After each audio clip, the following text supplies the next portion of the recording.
Hello everybody, welcome to another great webinar session with LeadSquared. And to our old hands, welcome back. Thank you so much for joining us.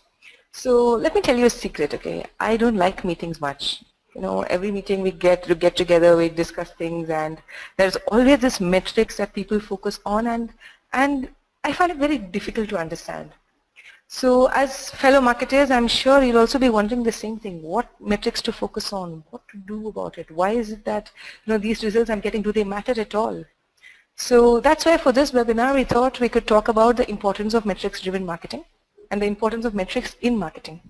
So we have an expert here to do that for us. That's Rahul Matthew from Jiffle Now. Hello Rahul, how are you doing today? Fine, thank you, Lakshmi. Thanks for having me on board. And good morning, good afternoon, good evening. I know there are a lot of people who dialed in from various parts. I saw some of the folks who've joined us. So really appreciate you taking time to actually attend this. And thank you, Lakshmi and team at Shabani and team at Team LeadSquared for actually hosting this. Our pleasure. So tell us a little more about yourself and also about Jiffle Now. Sure. First off, my name is Rahul Matthew, and I'm a product marketing manager with Jiffle Now. So I've been with Jiffle Now for close to about a year. And to tell you a little bit about what Jiffle Now does, Jiffle Now is a B2B meeting scheduling software. So typically, our products are used by enterprises to schedule meetings, one-to-one meetings at events or trade shows. And we have a great number of customers coming in from about some of the top 500 Fortune companies. And my role here as a product marketing manager is to lead all product marketing activities out at Jiffle Now. And another aspect about my role, which I have been doing over the last 1 year, has been to manage the team out here in India, the marketing team.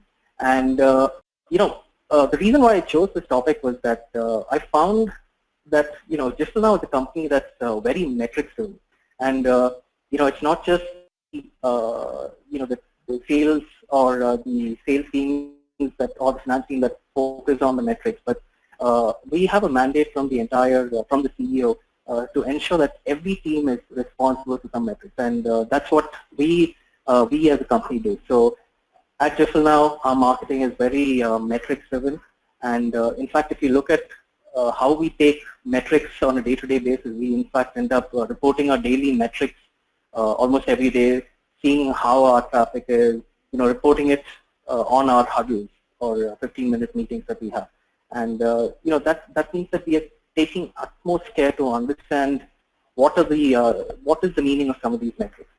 And I thought this is a very relevant topic, and it's another reason why I find coming to work very exciting. The very fact that I have something to look forward to, a goal, and that's why I'm here to talk about this this topic. So before I start, I'd like to share a funny anecdote. So just thought I'll start off on a lighter note.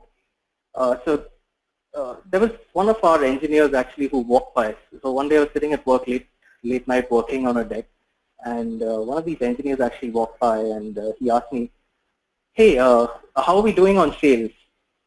So I looked up at him and I said, "Hey, I'm in marketing, right? We don't really sell." So he's like, "Oh, okay. I thought you guys kind of sell, probably put up ads and so on. But wait, we're a startup. So I'm guessing we don't really put up ads either. So what do you guys actually do?" And that's the exact picture.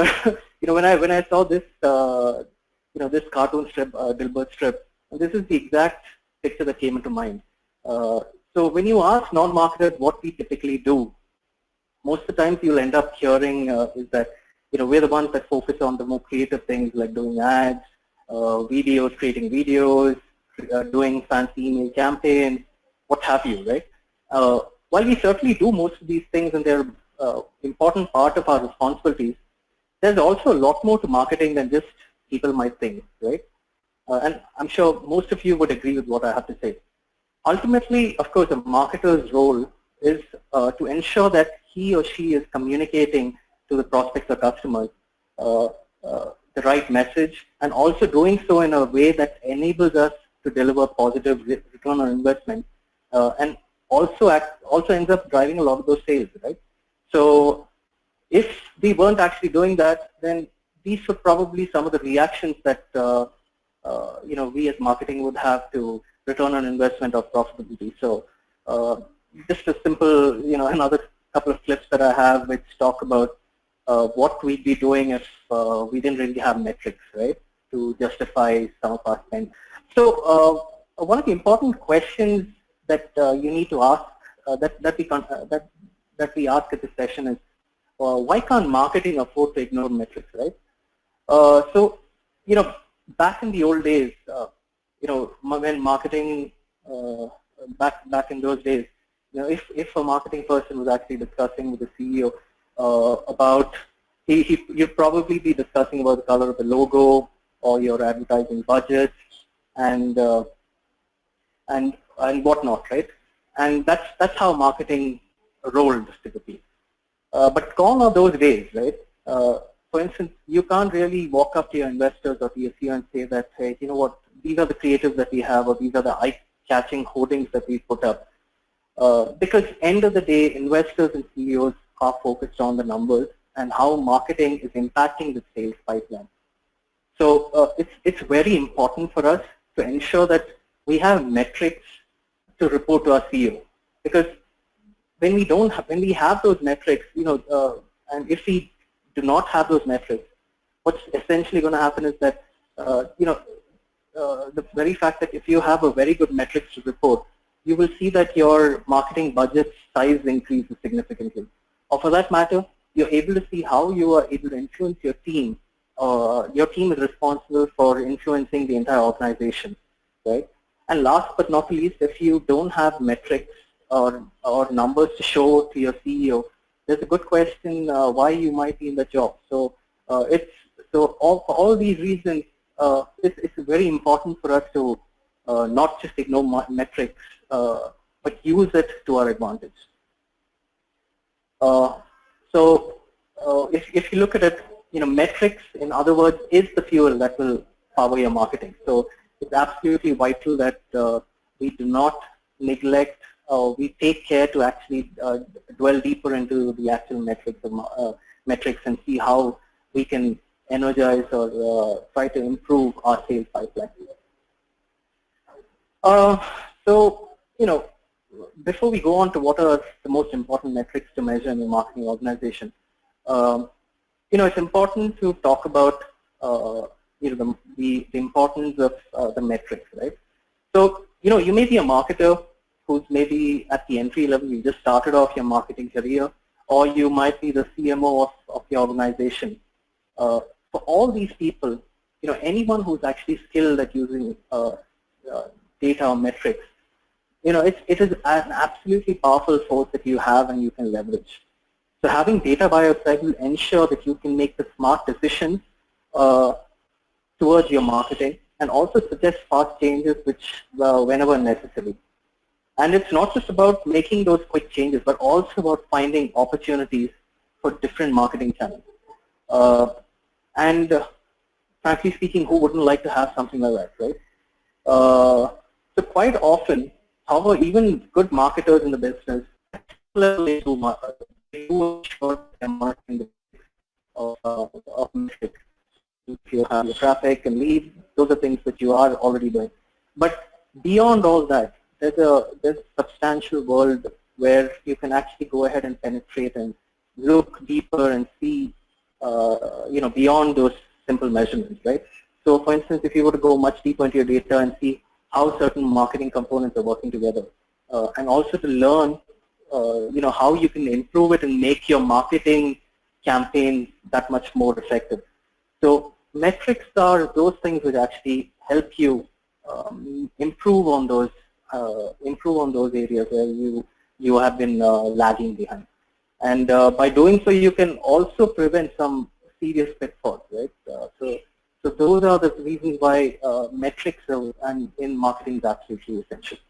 So what I wanted to do now was to talk about some of the important metrics to measure in your marketing organization. So what I've done is I've broken it down into 4 sections. So the first section would talk about the goal setting and the progress tracking, right?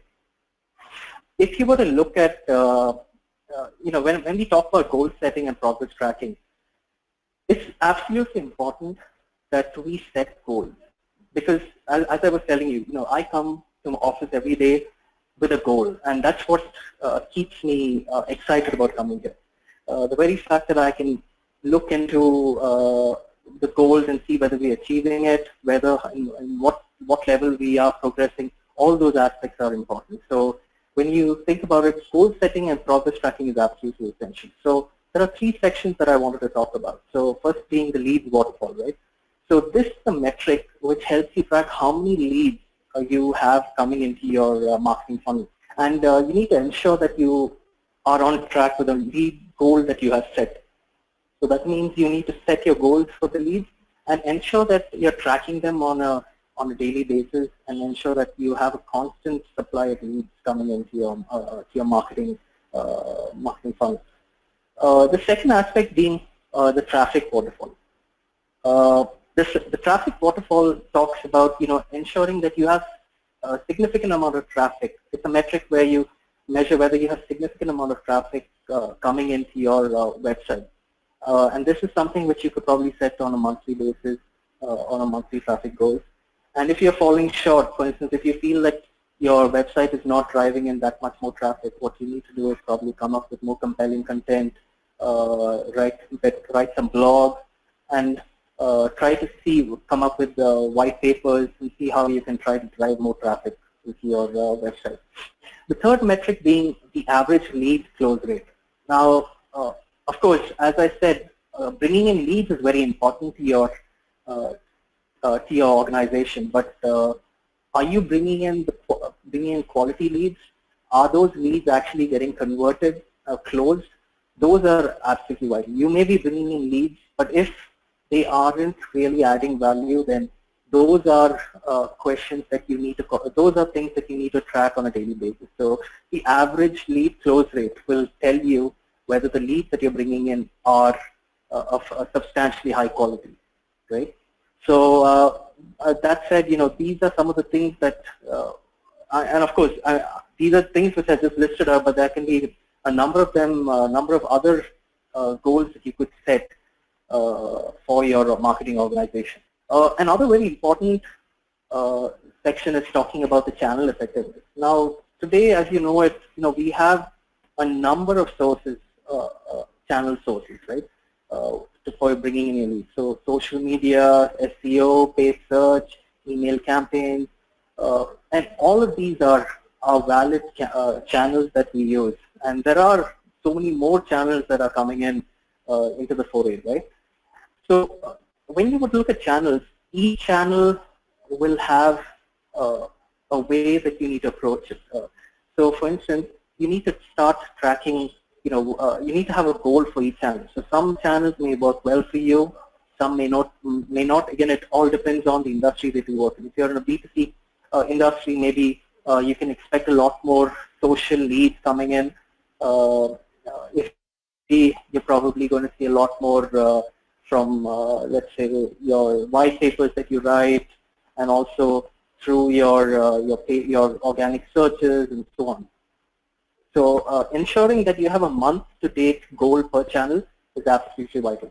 So when you keep a goal like that, for instance, if you have an email marketing, if you're looking at email marketing as a channel, you'd look at how many leads have actually opened it or actually have clicked it.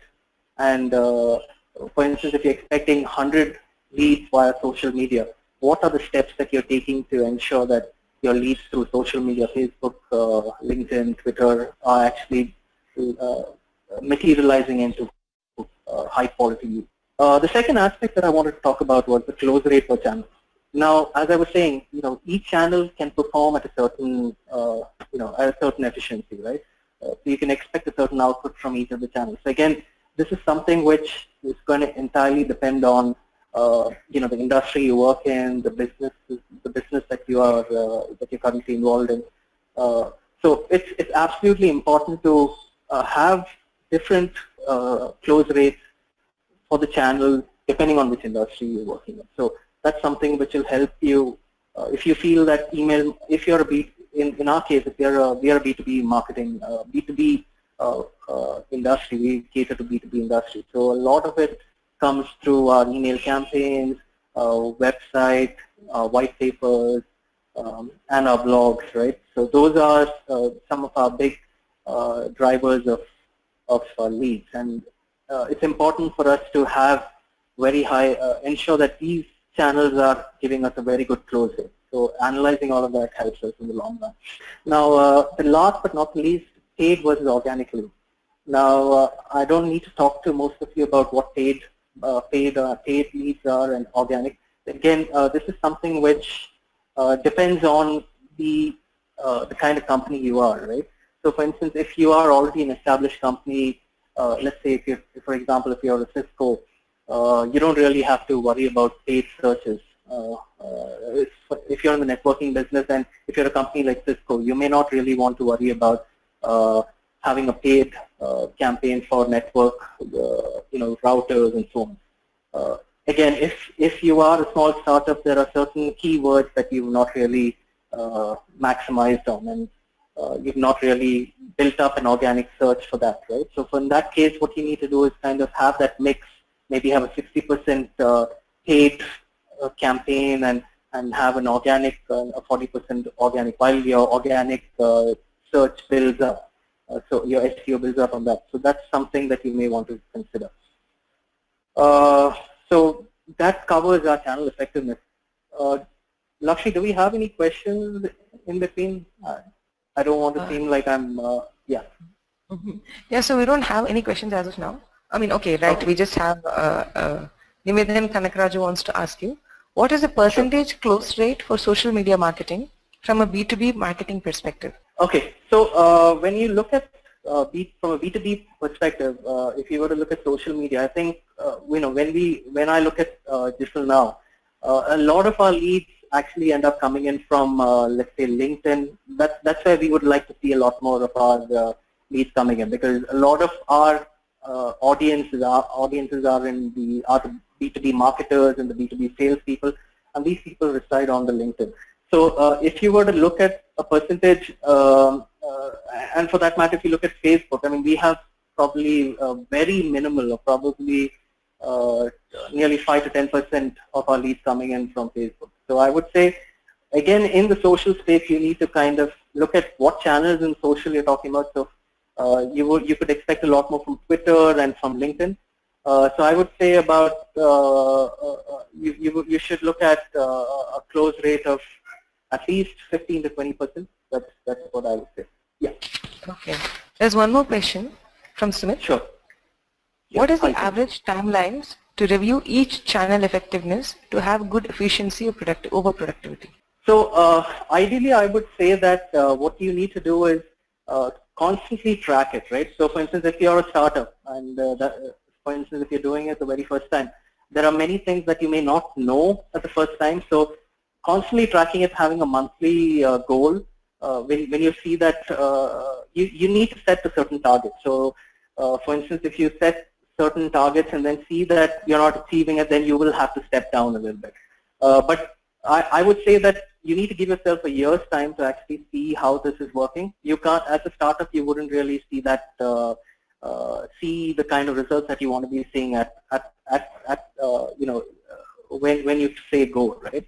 So, for instance, I would say a 6 to 12-month period is something where you can start seeing some sort of results and start setting goals appropriately.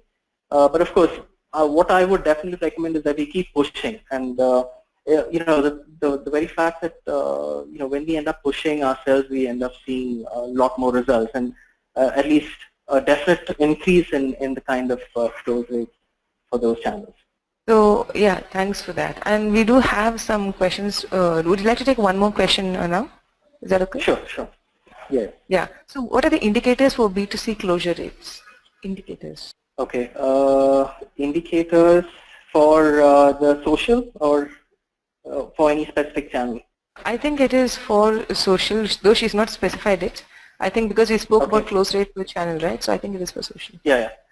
So as I said, this is the metric. So since my expertise is limited to the B2B, I would say that, and I don't want to tell you things which may or may not be right. But from my perspective, what I feel is that you need to evaluate who your audiences are. So for instance, if you were to look at the audience, if your audience resides and spend a significant amount of time on Facebook, and that's where the market is, then you need to definitely ensure that you're placing a higher goal there. You're working on campaigns to ensure that you're engaging with the audience on Facebook. For that matter, even if it's people, folks on Twitter and so on, or Google Plus, you need to ensure that you're trying to have very targeted content on those channels and ensuring that you're engaging them. When you're engaging them, you have the right type of content which gets them on board, and you're able to get the kind of traction that you're expecting. So I would say it entirely depends on your audience and where they reside, and then start setting goals and seeing how they work, right? So that's how I would put it. So that means that our goals and indicators will keep changing and evolving as and when with time. Yes, right? Yes. So we have to constantly do that, because if we don't do that, then you will end up seeing that your certain channels are performing the right way and certain things aren't. So we have to constantly evaluate and see whether we are pushing ourselves on the respective channels. So those goals will have to change and evolve, and you will see it. It will depend on. It will also depend on the way that you're creating or curating your content. So that's okay. What I would say. Mm-hmm. Okay. All right. So guys, please do keep asking us your questions. You can also engage with us on hashtag LSQ webinar on Twitter, and your @GIFLNow is the handle for GIFLNow. Please do keep engaging with us. And I think Rahul, for now we can proceed. Sure. Great. Yeah. So thanks for your questions, guys. So the next important thing that I wanted to talk about was the content effectiveness. So, one of the most important questions that we constantly ask our team is, how can we ensure that our content is actually is effective, and what kind of impact does our content have for our audience? So, if we are able to measure that, that's something which we've been trying to see.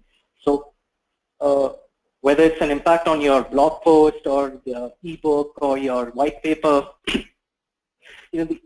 as content marketers, a lot of our content marketers end up spending a significant amount of time putting together, the efforts and time to write that content. But end of the day, if there isn't significant leads coming your way through the piece that you write, that means that you're not really adding value. So it's important to ensure that the content that we're writing, and we need to evaluate the content which we're writing and ensuring that it is effective. So some of the things that, some of the metrics that we need to track from a content effectiveness standpoint would be the leads generated per offer. And by offer, I mean an offer could be your white paper or your blog or the content that you write, right? So for instance, if you need to see what kind of leads your blogs are driving, or for that matter, your white papers, those are things that you should constantly keep track of. At GIFLNow, we've seen a significant amount of leads come in from a white paper and through our website, and it's also because of the content that we write. So when I talk about content, it's not just about writing white paper and also about your blog, but it's also about the content on your website and directing the content, the content that directs you, that keeps you engaged, and ensures that you are driven towards the sign up for a demo, right? So that's what you need to look at. Another very important aspect is the CTA click-through rates. So while we spend significant amount of time writing compelling emails, and we do get open rates, maybe due to subject lines, a real measure of the click-throughs is all about the call to action. Whether the email open has resulted in a click-through or a call to action. So that is another measure of whether the content in an email is actually driving a lot more leads. It's resonating some sort of chord in the person who's actually viewing that email. So That's another metric that we need to constantly track. Last but not least, very important aspect being traffic-driven driving keywords.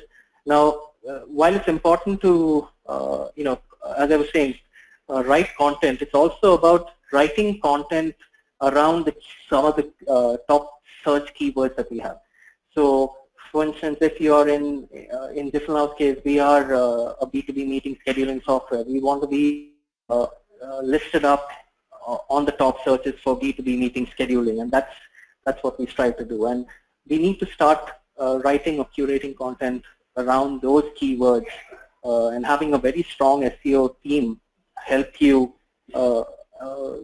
ensure that you get to where you want to be on the traffic searches. So I would say that these are the three metrics which help you measure your content effectiveness in some ways. Last but not least, the market qualifying leads. Now, a very important thing is, as I was saying at the beginning of the presentation, or somewhere in the middle of the presentation, was that it's very important that we bring leads, and but what's more important is bringing in a market qualifying lead. And by a market qualifying lead is, you don't want a lead being thrown out the window by a sales because it wasn't a fit, right? So more often than not, it's very important to ensure that to measure the kind of market qualifying leads you're bringing in per month, and that's the metric that you have to track. And also, it's important to track the kind of leads that you're bringing in from each of the channels.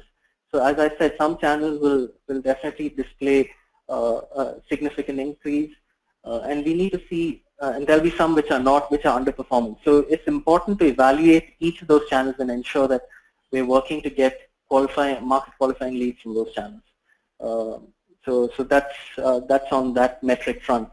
Last but not least, as I said, while looking at the MQL, while bringing in the market qualifying leads, it's also equally important to ensure that you are you're converting your leads to opportunities, or these leads are actually converting to opportunities. So what's important is also to constantly work with the sales, keep back them up with significant content, have a campaign, a drip campaign where you constantly engage with your leads and keep them interested. You don't want some of your really good leads, the kind of time and effort that marketing puts into bringing those leads. They've been sitting there, not being nurtured, or not being given the right information, and they may just fly away to another some other competitor. So it's important for us to ensure that sales is work and support sales in the effort of converting MQL to an opportunity. So that's what we have on the marketing qualified leads. Now, one of the aspects that I wanted to talk about, and that brings me to the whole talk about how metrics can actually help you plug your leaks in your sales funnel, right? It's as I said, while we bring in very qualified leads, it's important to keep track of. We need to ensure that the sales funnel is not leaking, and as marketing, we have control over some of those things. So I've listed out 5 of the areas where we can see potential red flags to see whether there are any leaks in the sales funnel from the marketing perspective, right? So if you were to keep track of the rate of leads to close deals, if this is significantly low, then it means that marketing is not really doing a good job bringing in the high quality leads. If you see that your rate of opportunities to close deals is actually low, again, that means that you're not bringing in. These are metrics which signify that marketing is not doing enough to bring in the right kind of leads, and not significantly equipping the sales to close those opportunities to close deals.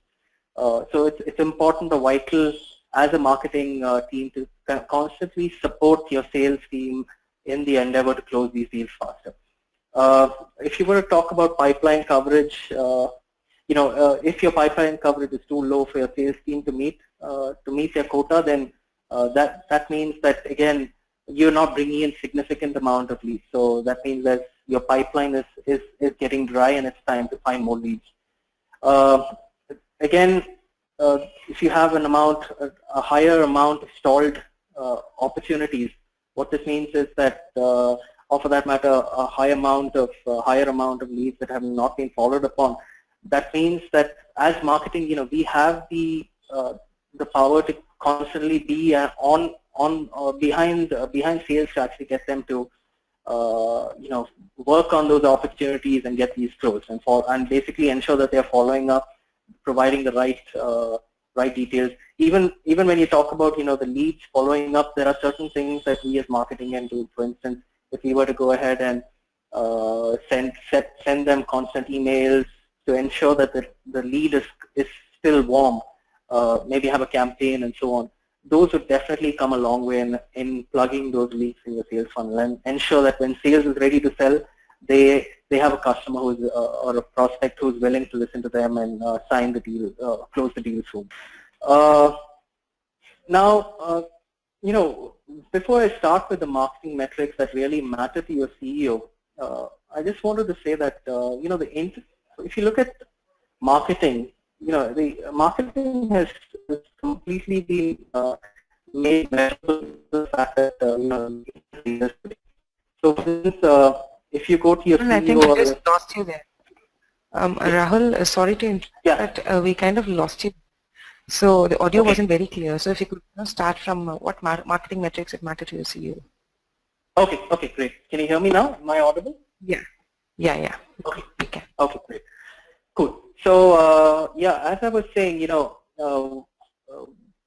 you look at the internet today, what's made the internet has really made marketing that much more measurable because of because of the inception of digital marketing. There's so much more that you can bring to your CEO and CFO today. And what happens is many times as a CMO, you end up struggling with bringing the right metrics. You really do not realize what are some of the most important metrics that will be valuable to your CEO and CFO. And this will ensure that when you're talking to them, these metrics will ensure that you're bringing in credibility with your CEO, and also ensure that you can showcase how marketing is really contributing to the bottom line. So these are some of the metrics which would definitely matter to your CEO as he goes out to the board, whether it is to convince the board about more funding or to ensure that to basically talk about how marketing is definitely contributing to the bottom line. So let's look at each of these metrics. So one of the most important metrics that I wanted to talk about is the customer acquisition cost. Now, as you can see, customer acquisition cost is the total sales and marketing cost in a period divided by the total number of new customers that you have in that period. So an increase in your marketing and sales means that an increase in your marketing and sales spend doesn't necessarily mean that you may be efficient. So you need to ensure that your customer acquisition costs, this particular value has to be low, right? For instance, if you spend, let's say, $300,000 on a sales and marketing, your sales and marketing for in a month is about, let's say, $300,000, and you added about 30 new customers that month, then your customer acquisition cost of CAC would be about $10,000. So this is a very important metric for the CEO to understand, what kind of customer acquisition cost, or what is the customer acquisition cost that you currently have. Another important metric being the marketing as a percentage of the customer acquisition cost. Now, this is computed by, of course, looking at the marketing costs as a percentage of your total marketing and sales cost used to calculate the CAC. Now, and what are the implications for marketing from this? It can be twofold. One being a marketing spend. If there's an increase, the marketing spend may not have been that efficient. Also, your a second implication could be that your marketing model is one where marketing is doing a big chunk of your work to bring in customers. Now that's something that may end up in what that means is that you end up bringing in a lot, you spend a lot, and you are driving. From a marketing standpoint, it's definitely good, but that is something which makes the sales look that much more less effective. So it's a balance. It again depends on the kind of company you are and what stage you are in, and how you want to be driving it. So maybe as a startup, you would definitely want to see your marketing as a percentage of customer acquisition. You will see an increase in it because you're trying to bring in that many more leads. So the third metric being the ratio of customer lifetime value, or CLTV, to customer acquisition cost. Now this is the total annual payments from a customer divided by the churn rate into the cost, the customer acquisition cost. High ratio of this sort may mean that you have a higher return on investment on your sales and marketing. Now, if you were to look at typical SaaS companies, most investors and board members would say that a ratio of about 3x is something which is greater than 3x is what is expected. And of course, a higher ratio means that your sales and marketing has a higher return on investment. But yes, a higher return on investment is not always better though, because you might want to spend more on sales and marketing to grow faster. And if you end up spending that much more less, you will find yourself being restrained. And probably what could typically happen is that competition picks up, and this makes it that much more easier for your competitor's life, right? So that's something you have to evaluate and decide whether this is something that you want to do. Now, time to pay back your CAC. Now, this is your CAC divided by how many customers pay you on an average each month. A higher payback means that you take no longer to earn back the CAC. So that is something which you definitely want to avoid. Now, if you're in an industry where a customer pays one time upfront, then this means that this metric becomes completely irrelevant, right? Because the upfront payment would definitely mean that you have a great that it should be greater than your CAC. Now, for instance, on the other hand, in some industries, some of the customers may end up paying on a monthly basis or an annual fee, and anything that's below 12 months means that you are becoming profitable on a new customer in under a year, and that's something which is a good measure in terms of seeing whether you are successful in terms of the time to pay back. Marketing originated customer percentage. Now, this is a percentage of all the new customers that came from the leads, and this is a measure of all the leads that if you were to take all the leads that came into your funnel, if whatever percentage of it came out from marketing, that if that percentage is a higher one, what this means is that marketing was responsible for driving a lot of the new customers, and sales isn't as effective. So again, this percentage is something which will vary depending on the type of company that you are. If you are typically a company which doesn't have much sales, then you may expect a 70 to 95% leads coming in from your through marketing. And if you are going to be supported by a lot of lead generation from marketing, and there's also sales, inside sales is helping you out, then you would say a percentage between 40 to 80% is something that's acceptable.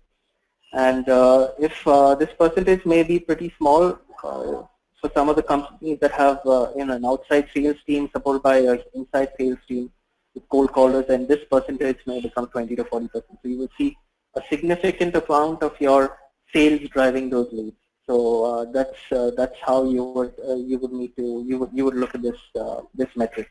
Last but not least, there is the marketing influence customer percentage. Now, this is a percentage that this is a metric which looks at the percentage of all new customers for a specific period who had any sort of interactions with marketing activities. So just to give you an example, if you had a salesperson who was found through a lead but then that lead ended up attending, let's say, a marketing event, or had access to marketing white papers and then signed up for a demo, and that later led to a closure. That new customer was definitely influenced by marketing. Now, this percentage is something that is obviously higher than the originated percentage, and for most companies, I think this is it has to be anywhere between 50 and 99%. So this is this is a metric that if you see this metric increasing, it means that marketing has definitely helped influence more of your buying decision making. So, in conclusion, what I'd like to say is that we've had quite, I've walked through a lot of the steps talking about some of the metrics that you need to look at. I've talked about the importance of marketing. I've looked at what are some of the important marketing metrics that you need to measure in your organization, and I've also looked at what are the important metrics that your CEO will look at from a marketing standpoint. So, in summary, what I'd like to say is that if you look at metrics will definitely ensure that you have access to unlimited marketing budgets. It also brings efficiency and order to your marketing, and it helps you showcase your ROI and profitability from your marketing campaigns and from your marketing efforts. It helps increase sales productivity. It helps push sales to be that much more productive. And last but not least, metrics can help marketing have a direct impact on customer conversion. So I think if you look at the last point, that's what motivates me every day when I come to work. The very fact that I'm able to make an impact due to the work that I do as a marketing person, that's what excites me and keeps me upbeat about coming to work every day. And that's something which I think makes me look at metrics in a very interesting way. So I think with that I come to an end with my presentation. And if there are any questions, we can actually take them up now.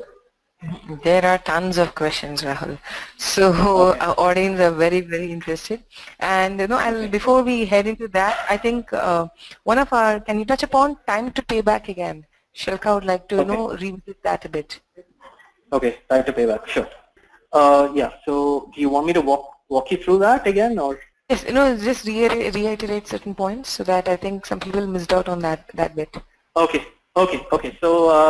So time to payback is a very important metric from the CEO's perspective.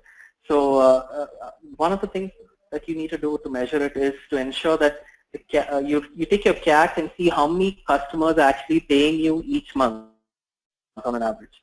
So if you were to look at look at an industry, typically most customers, if a customer pays one time upfront, then this metric kind of becomes redundant. But for those who are looking to, where your payments are, you don't do upfront, you don't take your payments upfront. If you're expecting to get paid, on a monthly basis or over a 12-month period or an annual fee. Now, the time that you spend. So if you had a payback under 12 months, what that means is that you have become profitable on a new customer in under a year. And a higher payback always means that you take, if the more higher the payback, what that means is you're going to take longer to earn back the CAC, the customer acquisition cost. All right? Yeah. Okay. So now there is a very interesting question from Saril. What is the difference in perspective to new sales and repeat sales? So when that happens, when it's called marketing originated sales and so on. Okay. So let me just, could you just reiterate the question once again? I just want to ensure that I'm answering the right question that somebody has. Okay, so I'll read out exactly what he has written. Basically wanted to understand the difference in perspective to new sales and repeat sales, and when it's called marketing originated and solely pertaining to sales. Okay, so typically, so I think this may be in relation to the marketing influence, the marketing customer percentage that we have talked about. I think maybe that's what Saril had in mind. But let me just quickly walk you through what would typically happen. So if you have a customer in an organization, if sales has had the first engagement with the lead, then that is something which sales has brought, right? Now, once that sales has brought the lead and you've entered it into your lead funnel, right? What typically happens is there's a time period in which the sales has to engage with that lead and close that lead into an opportunity. Now, if that isn't actually happening, what happens is that lead can sit there for maybe months or maybe even for years, and there may not be any action taken. And by then, if it was really a hot lead, that person may have already made a decision. So it's important for marketing to step in at this point and ensure that you are constantly engaging. So keeping that lead warm, right? And giving enough material, and also working with the sales to get them engaged with this lead.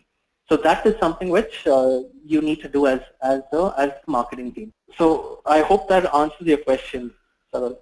So Saril, if you do have more doubts, Saril has just reiterated his question. Is he referring to sales as a repeat sales or a marketing originated or influenced as a new sale? So if a sales, were you able to get it now? No, I don't. I think so. Your question is, I don't think I got the question then. Okay. So if repeat sales happens, will it be related to marketing or influence as a new sale? Is that the question? Okay. Okay. I think I get that now. So if it's a repeat, so of course, yes. That's one aspect of marketing, right? So. We at Deloitte typically what we do is we ensure that we are keeping our customers, our existing customers, constantly engaged, and we need to ensure that we are keeping them happy because they are the people who are out there, and we need to constantly keep them engaged. So if it's new features that we're talking about, coming up with customer newsletters, what have you. Those are things which we can help influence and try to get them. And also, for that matter, it's not just about one of the selling just one. If they bought a product of ours, it can also mean upselling and cross-selling. Those are the opportunities that you currently have, right? You can, as marketing, you can constantly keep them engaged, ensure that they have a really great experience. And of course, if you look at it again, depends on the organization. I can give you a perspective from our company. Typically, it's the customer success team that ensures that customers are happy. But of course, we need to work very closely with our customer success team to ensure that we are giving them good content, keeping them engaged through newsletters, keeping them updated with features and all of this. So that's something which will ensure that you keep getting repeat business. So those are the things that you need to think about from a repeat business, how you can get that. Because so there's one. Okay. Yeah. Mm-hmm. Okay, so we'll move on to the next question now. Is that okay? Sure. Yeah. Right. So how to set marketing budgets? It's a question from Ashish. How to set marketing budgets? So I think probably if you think about it from the perspective of, so ideally, you would have to evaluate have a marketing plan in place, and then based on that, you will have to start chalking out what kind of costs each of these according to your plan, whatever channels you're going to be engaging with, what is the kind of spend that you want to be doing. All of that, when you think about it from that perspective, there will be a certain budget that you come up with. But again, the advice that most people say is that not to restrict yourself in terms of budget. And of course, that said, CEOs will always ensure that marketing budgets are limited, because typically when you end up giving too much budget, then we end up overspending, right? So it's very important, when you look at it from a metric standpoint, if you look at your marketing budgets and you look at your marketing channels and how they're performing, you will see that some of them are performing really well, and that's why you need to keep pouring in a lot of your budget. And there are certain areas where you will find that certain channels are not working or certain campaigns are not working, and those are things which you'll have to pull the life plug out of. So considering all of this, I would say that yes, it's important to have a budget have a standard budget that you budgeted for for all your channels and your campaigns, but you will have to move that budget around and probably also have to if the need arises, then you will have to look at planning for an additional budget if you feel that you may end up overspending on your existing budget. So that's what I would say. So there's one more question by Ashish himself. How do you correlate branding with sales conversion? Branding with sales conversion. So again, from a B2B perspective, from our startup perspective, I would say that of course, it's important for us to have a brand, have a very strong positioning when it comes to the market, and it's also about ensuring that I would say that it's important for us to look at how we can have a very good story to tell, right? So, for instance, if customers come to us, it's a lot of marketing work is to attract that attention. But then, end of the day, if you're not able to back up the brand value with your actual product delivering that kind of quality of service, then that's where it falls flat, right? And that's where the whole marketing story falls flat. So it's important to ensure that it's in sync with your actual product or your service, and you're ensuring that your brand is aligned with that. Right. So there's one more question. How do you calculate Sure. the average lead closure time? Okay. The average. I'm guessing this is from the earlier. Yeah. So what this means is this is from the goal setting, I guess, right? That's what you're picking up from. So if you were to look at it, what you need to look at is look at the quality of leads that you're bringing in, right? So that means your traffic, the traffic that is bringing in the leads, and some of it will be qualified, and some of it may not be actually may be junk. I would say may not be the right kind of leads that you're looking for. So I would say that it's important to figure out and see whether. So I'll give you an example. Like the way we look at this particular metric is that we see whether. So we target a certain. We have a target audience, and we target some of the top. I would say the top 2,000 Fortune 500 companies, and look and see whether these companies are at a level where they can actually end up buying our product. So it's important for us to qualify there and see whether we are actually getting the kind of leads that we want, right? And when we get those leads and we qualify those leads, what we need to do is move it down the funnel into the sales qualified. So the sales then goes ahead, makes a call, qualifies it, and once this is done, they are ready to see a demo. That's when you know that these guys are these are the kind of people that you want. So the very fact that you're seeing your leads convert to the opportunities or the demos, that's how you measure. So if you look at the total number of leads that you have and the actual opportunities that are converting or moving to the demo stage, that is something which you need to, the difference between those is what you would look at. Right. So I have one more question here from Vipin. Can you suggest a few tools to analyze metrics and track marketing campaign efficiency? Okay, so what we typically do and I think most companies already use this. So at Digital Now, what we use is we use HubSpot to track the efficiency of our email campaigns. We use Google Analytics to track our traffic, and we in fact end up using Salesforce quite frequently to figure out what are the kind of leads. We build reports on Salesforce. So, or for that matter, any CRM that you may find your organization may find suitable to actually figure out whether these whether the leads actually moving to your opportunities and customers and keeping track. So I would say HubSpot, Google Analytics, and of course our Salesforce is what we use. And I'm telling you, those tools by themselves, there is so much that you can that is still untouched in terms of actually looking and penetrating and seeing data. There's so much that we are seeing every day, and there's a dearth of information that exists in these. And I would say these are the tools which can definitely, can definitely energize your marketing when you look at the metrics up close. And just to add to that, I think, guys, you can also use LeadSquared for it. Yes, LeadSquared, yes, of course. Yeah. Right. Yeah. So there's one more question. One of the best lead generation activity when it comes to the digital world, can you give an example of that? Lead generation in the digital world.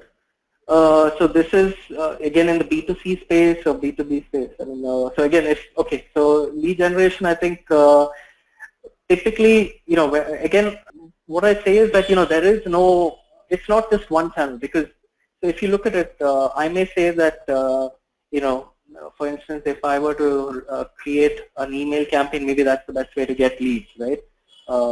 But however, it's very important to understand what is the product that we have to offer, who is the audience, and also where do the audience reside, right? Depending on that and how they consume information. So if we were to take all these aspects together, then we can put together a plan to see how to generate leads. So to my question, it would entirely depend on these 3-4 factors to figure out what is the best way to generate your leads. And once you understand that as a company, as you understand what your potential is, you will definitely see that there'll be certain channels that help drive a lot of those leads.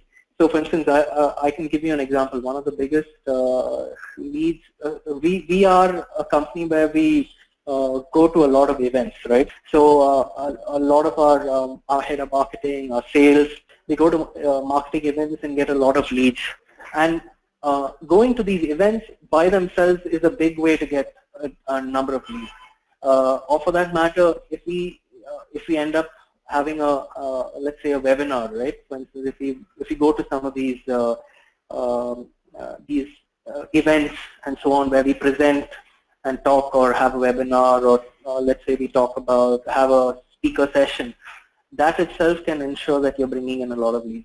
Again, there is no channel that can actually help bring in a lot of leads, but I would say that it entirely depends on the kind of product that you have to offer and what value it brings to the audience, and use all these factors together to get your see which lead generation would be the best for you. Right. So I think we just have one more minute, and there's somebody in the audience, they wanted us to visit ROI again, revisit ROI again. Will that be possible, Rahul? Okay. Was it? I think I was talking about the ROI right on top, if I'm not mistaken, right? Was it this slide, or was it a specific slide, or? Guys, can you help me out with that? Which exactly do you want? What exactly do you want to learn about ROI, Nivedan? ROI covered in summary slide. Okay, sorry, it was right to the end. Oh, okay. All right. So yeah, so I think Nivedan, what's the question specifically regarding ROI? Nivedan, do you have a specific question, or would you just like him to summarize something that he's already mentioned? Okay. So yeah, if you have a question, then I can answer that. Otherwise, I can tell you about how ROI and profitability can be showcased by marketing, right? Is that a question, or yeah? Is that a question? No. Or? Yeah, that's the question. Yeah. Okay. So see, when you look at metrics, so one of the things that really excites me. So what we do is we have every month we create a marketing a kind of dashboard where we talk about how much of our leads came from our events, how many came from inbound, and so if you look at it, you will see that every month, like one of the months, we found that a lot of our leads actually, or a lot of our bookings actually came from our inbound sources, right? And what this says is that, and so as I said, we are a company which focuses on a big, a big chunk of our lead comes from events, and of course we work on a significant amount does come from inbound. But there was a month, couple of months back, I think, if I'm not mistaken, it was about 2 months back or something, where we saw that our inbound leads were that much more, or for that matter, the kind of bookings that we had through this inbound, the lead that came in through inbound, was that much more than actually those that came from an event. So from the event. So for that month, if you look at it, the kind of investment that we put into our whole campaign for inbound activities, when you look at it from that perspective, the amount that we put in, the kind of customers we brought in, that shows what kind of return on investment, the efforts that we've had, right, in terms of investing in our marketing efforts, and that's resulting in leads, and not just leads but customers, right? So that's something which I was talking about, how metrics help you figure that out. Now, if we weren't tracking this on a monthly basis, we wouldn't be able to see. We wouldn't be able to pinpoint or show to our, to the leadership team that marketing was responsible for bringing in these customers, and also about a campaign. So, for instance, if you were to do email campaigns, we had an instance where one of our cold campaigns actually ended up becoming a lead. Now, if you look at it, we spend probably a few cents, probably close to nothing, sending out an email, but that eventually resulted in us getting a customer, a very a good customer. And so what I'm trying to say is that all of this are things which so metrics will help you pinpoint and show what where you're doing things right and what are the things that you should be doing. So and these are the metrics which the leadership team is always looking to see, what an investment. So if you were to tell your CEO that you've got $15,000 or let's say $100,000 opportunity because of sending out an email, and that became from a lead to a customer, right? I mean, that's something which would definitely excite a CEO. So that was my point about how showcasing how metrics can showcase your ROI and profitability from a marketing campaign and in your effort. Okay. So guys, it's almost 4:05, so we shall have to wrap up right now. Thank you all so much for participating. And Juhi, I'm so sorry we couldn't take up your questions right now.